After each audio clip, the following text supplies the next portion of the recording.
Hello and welcome! Today we're diving headfirst into a topic that's more nuanced than a plate of Michelin-star tapas: birthright citizenship. Buckle up, folks, because we're about to dissect this issue with the precision of a heart surgeon who also moonlights as a butcher. Welcome to our deep dive into the pros and cons of birthright citizenship. It's a concept that often gets tossed around like a hot potato at a family reunion. Nobody really wants to touch it for too long, but it's definitely there, steaming in the middle of the table. Today we'll explore both sides of this important issue.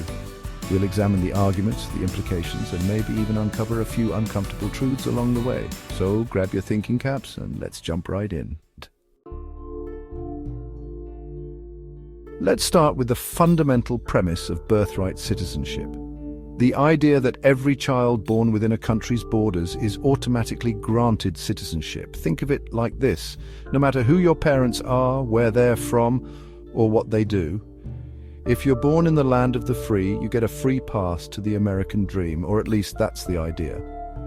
This principle ensures that every child born in the country, regardless of their parents' immigration status or background, has access to the same rights and opportunities as any other citizen.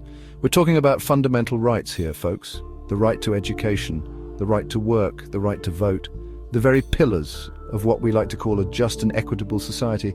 Imagine a world where a child's future is predetermined by the circumstances of their birth, where the sins of the parents are visited upon their children. Sounds a bit dystopian, doesn't it? That's the beauty of birthright citizenship. It throws a wrench in that whole system. It says, nope, not on our watch, but hold your horses, because there's a flip side to this coin.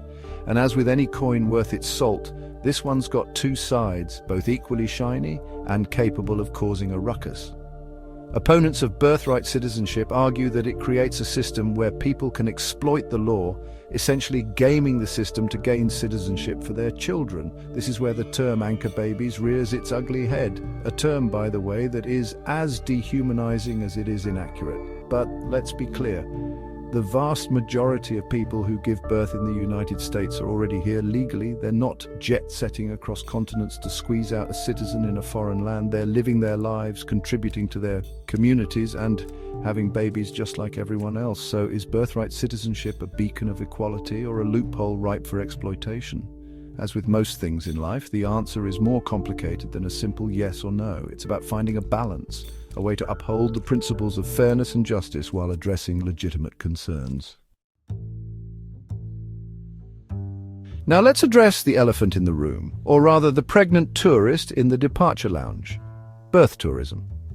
This is the practice of traveling to another country specifically to give birth, thereby granting your child citizenship. It's a bit like a frequent flyer program, except the reward is a passport, not a free upgrade to business class. Now, there's no denying that birth tourism exists. It's a real thing, and it does happen. The question is, how widespread is it? And is it really the existential threat to national sovereignty that some people make it out to be? The truth is, hard data on birth tourism is about as common as a sober night out in Las Vegas. It's notoriously difficult to track, and the numbers we do have are often unreliable and prone to exaggeration. Think of it like trying to count the number of grains of sand on a beach. It's a fool's errand, and you'll probably get sand in your shoes. But here's the thing: even if we take the highest estimates at face value, birth tourism still represents a tiny fraction of all births in the United States. We're talking about a drop in the bucket compared to the millions of babies born here every year. So, while it's understandable to be concerned about potential abuses of the system, let's not blow this out of proportion. Birth tourism is not some kind of epidemic sweeping the nation. It's a relatively small-scale phenomenon that's been blown out of proportion by politicians and pundits looking for a scapegoat. One of the most compelling arguments in favor of birthright citizenship is its contribution to a more diverse and inclusive society. Think of it like a delicious melting pot of cultures, a vibrant tapestry woven together by people from all walks of life. By automatically granting citizenship to children born on American soil, regardless of their parents' origins, we're essentially saying, come one, come all. This is a land of opportunity, and we welcome your contributions. This open-door policy has been a cornerstone of American identity since the very beginning. It's what distinguishes us from those stuffy old countries with their rigid hierarchies and their "you're not." one of us attitudes.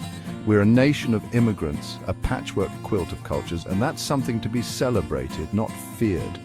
But beyond the feel-good rhetoric, there are tangible benefits to diversity. A more diverse society is a more innovative society. It's a society with a wider range of perspectives, a richer cultural landscape, and a greater capacity for empathy and understanding.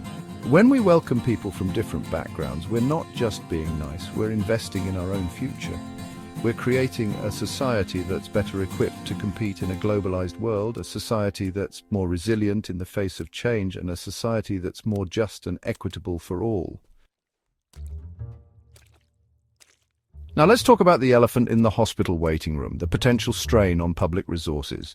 This is a common concern raised by opponents of birthright citizenship, and it's one that deserves a closer look.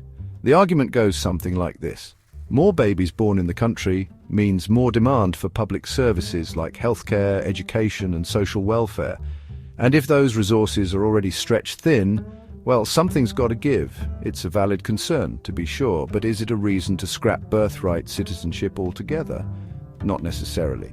First of all, it's important to remember that immigrants, including the children of undocumented immigrants, are net contributors to the economy. They work, they pay taxes, and they start businesses.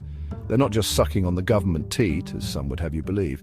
Secondly, the economic impact of birthright citizenship is complex and multifaceted. It's not a simple equation of more people equals more strain. In fact, some studies have shown that birthright citizenship can actually have a positive impact on the economy in the long run. Remember, those babies born today will grow up to be the taxpayers, entrepreneurs, and innovators of tomorrow. They'll contribute to social security, they'll create jobs, and they'll drive economic growth. So while it's true that birthright citizenship can present challenges, it's also important to recognize the potential benefits. It's about finding a balance, a way to ensure that everyone has an opportunity to succeed while also safeguarding the well-being of our communities. At its core, the debate over birthright citizenship is about more than just legal technicalities or economic projections. It's about who we are as a nation and what we stand for. It's about our values, our principles, and our commitment to human rights. Birthright citizenship is a reflection of the fundamental belief that all people are created equal, regardless of their circumstances of birth. It's a rejection of the notion that citizenship is a privilege reserved for a select few, and it's an affirmation of the inherent dignity and worth of every human being. By upholding birthright citizenship, we're sending a clear message to the world that America is a land of opportunity where everyone has a chance to build a better life. We're saying that we believe in the promise of a just and equitable society where everyone is treated with respect and dignity. Of course, no system is perfect, and there will always be those who seek to exploit it for their own gain. But that's not a reason to abandon our principles. Instead, it's a call to strengthen our commitment to them. We can address legitimate concerns about birth tourism and the strain on public resources without resorting to draconian measures that undermine the very fabric of our nation. We can find a way to balance our commitment to human rights with our responsibility to protect our borders and ensure the well-being of our citizens. The choice is ours. We can choose to be a nation that turns its back on those in need, that builds walls instead of bridges, and that defines itself by exclusion and fear. Or we can choose to be a nation that lives up to its ideals, that embraces diversity, and that remains a beacon of hope for the world.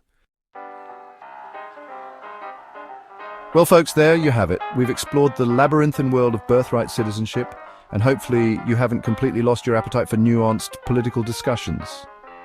Thanks for joining us in this exploration of birthright citizenship. It's a complex issue with no easy answers, but we hope we've shed at least a little light on the subject. We hope this has given you a balanced view of the pros and cons, because at the end of the day, it's about having an informed conversation, considering all sides of the issue, and maybe, just maybe, coming to a better understanding of each other. Don't forget to like, share, and subscribe for more insightful content.